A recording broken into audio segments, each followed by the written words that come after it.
नमस्कार, स्वागत है आपका और आप देख रहे हैं अपना यूट्यूब चैनल रीमेक इट बात। ट्रांसफर में हुई समस्या को आप ई-शिक्षा कोर्स के ग्रीवांस में कैसे कंप्लेन करें? जी हाँ, आजकल ट्रांसफर पोस्टिंग की प्रक्रिया चल रही है और इसमें बहुत सारे शिक्षकों को समस्या है। तो बिहार सरकार के शिक्षा विभाग के अपर मुख्य सचिव एस सिद्धार्थ ने एक पत्र जारी करके पूरी गाइडलाइन और पूरी प्रक्रिया बताई है कि यदि आपको ट्रांसफर से संबंधित शिकायत है, तो आप इसे ऑनलाइन कैसे दर्ज कर सकते हैं। बिहार के शिकायतों को जो है ना शिक्षकों की शिकायतों के निवारण के लिए अब नया डिजिटल प्लेटफॉर्म का रास्ता खोल दिया गया है। शिक्षा विभाग के अपर मुख्य सचिव एस सिद्धार्थ ने 26 जिला मजिस्ट्रेट यानी डीएम को पत्र लिखकर आज निर्देश दिया है कि शिक्षकों की शिकायतें अब केवल ऑनलाइन माध्यम से दर्ज की जाएगी। इसके लिए ई शिक्षा कोश पोर्टल का उपयोग होगा और उसी को इस वीडियो के माध्यम से हम लोग जाएंगे। तो इस वीडियो का हाईलाइट यही है कि शिक्षकों की शिकायत जो है ई शिक्षा कोश पोर्टल पर कैसे की जाएगी। तो चलिए वीडियो को शुरू करते हैं और जानते हैं कि ये पत्र क्या है और कौन-कौन सी प्रक्रिया है, स्टेप्स हैं जो आप ग्रीवांस पोर्टल पे अपनी शिकायतों को दर्ज कर सकते हैं। तो आप इस वीडियो के साथ बने रहिएगा, अंत तक बने रहिएगा ताकि वो सारे स्टेप आप जान सकें और आप अपनी शिकायत दर्ज कर सकें। चलिए इस पत्र को थोड़ा-सा देख लेते हैं। पत्र मैं नहीं पढ़ूँगा, आपको ज़रूर बता दूँगा कि इसमें गाइडलाइन दी गई है कि कैसे आप चीज़ें कर रहे हैं। ना है और कैसे आप चीजें अभी कर रहे हैं, क्योंकि बहुत सारे शिक्षक पटना चले गए थे। तो इसी में इसके दूसरे पैराग्राफ में लिखा गया है कि हाल ही में हुए स्थानांतरण से संबंधित शिकायतों को लेकर शिक्षकगण सीधे राज्य मुख्यालय पहुंच रहे हैं। तो यहाँ जिला शिक्षा पदाधिकारी को कहा गया है कि ये शिकायतें जो है वो ऑनलाइन माध्यम से ही ई शिक्षा कोर्स पोर्टल पर आप दर्ज करेंगे। अब देखिए कौन कौन सी शिकायतें वो दर्ज कर सकते हैं, इससे संबंधित पहले भी पत्र एक आया था और वो पत्र इसके साथ इस पत्र के साथ इंक्लूड किया गया है। और वो पत्र यहाँ था शिक्षण कर्मियों की शिकायतों के निराकरण के संबंध में और ये 28 अप्रैल को आया था। 27 नंबर था ये पत्र जो आज आया है, ये 45 नंबर है। अब देखिए कौन कौन सी शिकायतें उसमें दर्ज की जा सकती है। लंबित वेतन भुगतान, अवकाश, सेवा संबंधित आपको जो भी उससे संबंधित शुद्धि करनी है वो पीएम पोषण योजना, पांचवा में है सरकारी योजना से संबंधित आप शिकायत उससे संबंधित देख सकते हैं। अन्य विद्यालय शिकायतें, सात में भ्रष्टाचार से संबंधित शिकायतें, आठ यौनाचार प्रताड़ना से संबंधित शिकायतें, नौ शिक्षकों के विरुद्ध शिकायतें और 10वां 11वां 12वां। तो इसमें 10वां को हम आपको पढ़ के बताएंगे क्योंकि और सबको पढ़ने का इस वीडियो में औचित्य नहीं है, क्योंकि यह वीडियो स्थानांतरण से संबंधित शिकायतों के आपको आधारित है। अब देखिए 10वां में क्या है कि स्थानांतरण संबंधित शिकायत, असाध्य रोग यानी आपको पता है किस किस श्रेणी में ट्रांसफर हुआ है, जिसमें असाध्य रोग यानी कैंसर रोग, गंभीर बीमारी, किडनी हृदय रोग एवं लीवर से संबंधित है। विशेष रोग से आप विशेष रूप से सक्षम व्यक्तियों के आधार पर आपको अक्षम व्यक्तियों की स्थिति यहाँ होनी चाहिए। देखिए ऑटिज्म, मानसिक विकलांगता, उसके बाद विधवा एवं परित्यक्त महिला शिक्षक, पति पत्नी के पदस्थापन के आधार पर और दूरी के आधार पर, इन्हीं आधार पे आपको स्थानांतरण हो रहा है तो इससे संबंधित आपको शिकायत है तो आप दर्ज कर सकते हैं। ठीक है, 11वां है आपात स्थिति और 12वां आपको सुझाव भी आप इस पे दे सकते हैं। चलिए हमको चूंकि 10वें नंबर से ये सारा काम करना है तो कैसे आप ई शिक्षा कोर्स के माध्यम से ऑनलाइन अपनी शिकायत दर्ज कर सकते हैं। तो चलिए उसको देखते हैं और स्टेप बाय स्टेप उसको समझते हैं। चलिए हम चलते हैं अब अपने सिस्टम पे। हम आ जाएंगे अपने मोबाइल पे या आपके पास अगर सिस्टम है, मैंने मोबाइल का पूरा स्क्रीनशॉट आपको दिया है। आप आएंगे अपने मोबाइल पे और ध्यान रखिए ऐप से ये शिकायत नहीं होगी, आपको जाना पड़ेगा गूगल क्रोम यानी जो भी वेब ब्राउजर है वहां जाएंगे और आप अपने चूंकि टीचर है तो आप टीचर यहाँ सिलेक्ट करेंगे, अपना यूजर आईडी डालेंगे और पासवर्ड डालेंगे और ये मैथमेटिकल प्रॉब्लम है उसे सॉल्व करेंगे और यहाँ से साइन इन हो जाएंगे। जैसे साइन होंगे आपके सामने डैशबोर्ड खुल के सामने आ जाएगा। जो आपका डैशबोर्ड है ई शिक्षा कोर्स का खुल के सामने आ जाएगा और यहाँ कई सारी चीजें होंगी। तो आपको मतलब चुकी है ग्रीवांस, ये रिक्वेस्ट और ट्रांसफर ऑन स्पेशल स्थिति वाले को नहीं खोलना है, आपको ग्रीवांस, आपको शिकायत दर्ज करनी है। किससे?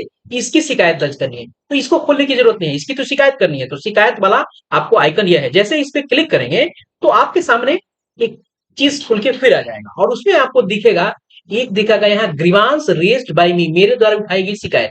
तो शिकायतकर्ता का नाम होगा, शिकायतकर्ता का मोबाइल नंबर होगा, उनका ईमेल आईडी होगा, आप कौन सा आप चूंकि टीचर के प्रकार में है यानी किस टाइप के टीचर है वो दिया रहेगा। उसके बाद यहाँ दे रहा है शिकायत नंबर, तो अभी तो हमने शिकायत दर्ज की नहीं है तो शिकायत नंबर मिलेगा कहां से? तो ये जो आपको है बाय डिफॉल्ट में यही खुलेगा, ये आपने शिकायत जो दर्ज की उसको कैसे देखें, तो अभी तो आपने शिकायत दर्ज नहीं की है। तो ध्यान से दीजिएगा, यही ऊपर लिखा हुआ है ऐड यानी जोड़े, नया शिकायत दर्ज करें, तो आपको इस पे क्लिक करना है। जैसे उसको आप क्लिक कीजिएगा आपके सामने खुल के आ जाएगा, इस तरह का इंटरफेस खुल के आएगा और इसमें आपको चूंकि देखिएगा वहां दिखा दिया था एक्सक्लूसिव टीचर, तो मैं उसे नीचे दिखा रहा हूं। यहाँ पे जब उसको ऐड कीजिएगा तो आपको ऊपर इंफॉर्मेशन दिखाएगा और नीचे ये चीजें कुछ दिखाने शुरू करेगा। अब यहाँ क्या कहेगा, अपलोड ग्रीवांस डॉक्यूमेंट्स। जो अगर आपके पास कोई डॉक्यूमेंट्स है वो आप अपलोड करें। यदि ट्रांसफर से संबंधित आप कर रहे हैं तो ट्रांसफर का एप्लीकेशन आप जाइए, एप्लीकेशन के पूरे का पीडीएफ बनाइए और इसको डाल दीजिए। उसके अलावा एप्लीकेशन कौन सा जो ऑनलाइन आपने अप्लाई किया था उसको भी उसका पीडीएफ निकाल लीजिए। उसके अलावा आप एक आवेदन लिखिए, जो आपकी समस्या है उस आवेदन को आप भी बना सकते हैं और एक साथ दोनों को आप मर्ज करके दोनों पीडीएफ को मर्ज कर सकते हैं। अगर दो पीडीएफ आप चाहते हैं, एक पीडीएफ है तो अच्छी बात है, लेकिन ध्यान रखें उस पीडीएफ का साइज जो 2 एमबी से ज्यादा नहीं हो। आप उसको यहां से चूज करके आप मोबाइल में जहां रखे हैं चाहे लैपटॉप में रखे हैं यहां आप उसको कर सकते। अब बात आती है, यहाँ है कैटेगरी, उप श्रेणी, विषय और शिकायत कैटेगरी। अब देखिए तीनों में अलग अलग चीजें खुलेगी और यहाँ चौथे में आपको आपको अपने शिकायत का विवरण जो है लिखना पड़ेगा, टाइप करना पड़ेगा। अब देखिए पहले हम इस कैटेगरी वाले को खोलते हैं। पहले इसको खोलते हैं तो यहाँ क्या दिखाता है, चलिए इसको खोलते हैं। ये ग्रीवांस वाले के पहले इस वाले स्थिति को खोलते हैं तो यहाँ दिखाएगा आपको payment, leave, service detail, PM पोषण, पूरे जो भी हमने पढ़े थे उस समय। तो आपको इससे किससे मतलब है, इस ट्रांसफर वाले से मतलब है, इस वाले से मतलब है। अब आप इसको यहाँ से सिलेक्ट करिए, जैसे सिलेक्ट कीजिएगा और फिर आइएगा तो क्या होगा, तो ट्रांसफर आपका यहाँ सिलेक्ट हो गया रहेगा। अब कहेगा इसमें उप श्रेणी सिलेक्ट कीजिए। अब हमको क्या करना है, अब फिर हम यहाँ आपको क्लिक करेंगे, जैसे वहां क्लिक करें हमारे सामने खुल के आ जाएगा ये जितने भी टाइप्स थे ट्रांसफर वाले में, कौन कौन से टाइप्स आपको बताए थे मैंने, वो सारे के सारे जो किस किस आधार पे ट्रांसफर आपके होने हैं। तो ज्यादातर लोगों के ट्रांसफर जो जिन लोगों की शिकायत अभी है वो है आपको डिस्टेंस वाले पे। आपको अगर जिस कैटेगरी वाले स्थिति में है आप उसको सिलेक्ट कर सकते हैं, वैसे ही करके जाइएगा। मान लेते हैं कि डिस्टेंस में किसी शिक्षक को दिक्कत है, अब यहाँ इसको सिलेक्ट कीजिएगा, जैसे सिलेक्ट कीजिएगा आपके सामने ऊपर ट्रांसफर वाला आपने कोटि सिलेक्ट कर लिया, उप श्रेणी इसको सिलेक्ट कर लिया। अब आपको विषय में क्या है तो ध्यान रखिएगा, यहाँ जो चीजें सिलेक्ट करते हैं ना यहाँ वही चीज आ जाता है। चलिए उसको देख भी लेते हैं।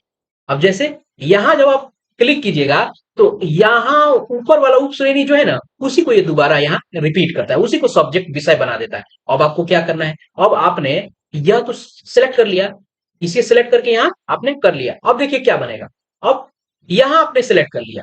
अब क्या होगा, अब आपको शिकायत की विवरणी जो भी है आप मोबाइल में टाइप कीजिए या मोबाइल पहले से टाइप करके रखिए, यहाँ लाके उसको पेस्ट कर दीजिए और पेस्ट करके यहाँ सबमिट कर दीजिए। जैसे सबमिट कीजिएगा तो आपको एक नंबर मिलेगा, आपको एक कंप्लेन नंबर मिलेगा। उस कंप्लेन नंबर को आपको रख लेना है, या तो स्क्रीनशॉट ले लीजिए या कहीं उसको नोट डाउन कर लीजिए।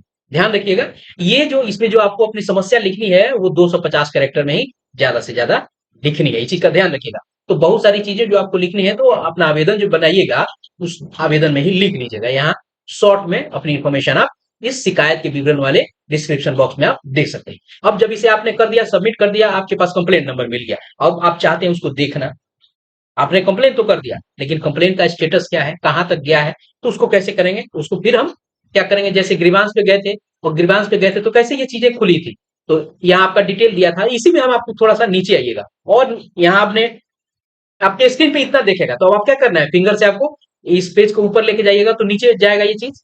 अब नीचे दिखेगा आपको ग्रीवांस नंबर, आपको के लिए शिकायत का विवरण, डेट इत्यादि आपको डालना पड़ेगा। आपको शिकायत का नंबर डालना पड़ेगा, शिकायत का विवरण अगर आपने कुछ था वो डालना पड़ेगा, किस डेट से किस डेट का था वो डालना है, स्टेटस आपको देखना है और सर्च करना है। आप कर सकते हैं शिकायत नंबर डाल के सीधा आप यहाँ से उसको सर्च कर सकते हैं। ध्यान रखिएगा यहाँ कोई किसी में लाल स्टार नहीं है, तो आप केवल शिकायत नंबर डाल के जैसे सर्च कीजिएगा वो आपका स्टेटस वहां बता देगा। इस तरीके से आप अपने ग्रीवांस जो आपके हैं, आपकी कोई शिकायत है और खासकर ट्रांसफर से रिलेटेड जो आपकी शिकायत है, तो आप इस माध्यम से और इस स्टेप को फॉलो करके आप अपनी शिकायत दर्ज कर सकते हैं। तो इस वीडियो में मैंने प्रयास किया कि आप तक ये सारी इंफॉर्मेशन पहुंचे, स्टेप बाय स्टेप जो सारे का प्रोसेस पहुंचे, जिसके माध्यम से आप अपनी शिकायत और जो आपकी दुविधा है, जो आपकी निराशा का कारण है, वो आप विभाग तक पहुंचा सके। और ये बहुत बड़ा स्टेप शिक्षा विभाग ने उठाया है, माननीय एसीएस महोदय ने उठाया है कि आपकी समस्या को सुने, क्योंकि इतनी बड़े लार्ज स्केल पे ट्रांसफर हुआ है तो कहीं ना कहीं त्रुटि रह जानी लाजमी है। तो इसके समाधान के लिए जिला शिक्षा पदाधिकारी और के यहाँ और जिला पदाधिकारी के यहाँ कमेटी बनी है, जिला पदाधिकारी के अध्यक्षता में कमेटी है, उस इन चीजों को सुनेगा और जिला शिक्षा पदाधिकारी के यहाँ ये ग्रीवांस की समस्या भी पहुंचेगी और इसका मॉनिटरिंग जो है जो हमारे एसीएस महोदय हैं उनके द्वारा की जाएगी। तो इस वीडियो में इतना ही, मिलते हैं जल्दी ही नए कंटेंट और नए इन्फॉर्मेशन के साथ। अपना ख्याल रखें। जय हिंद।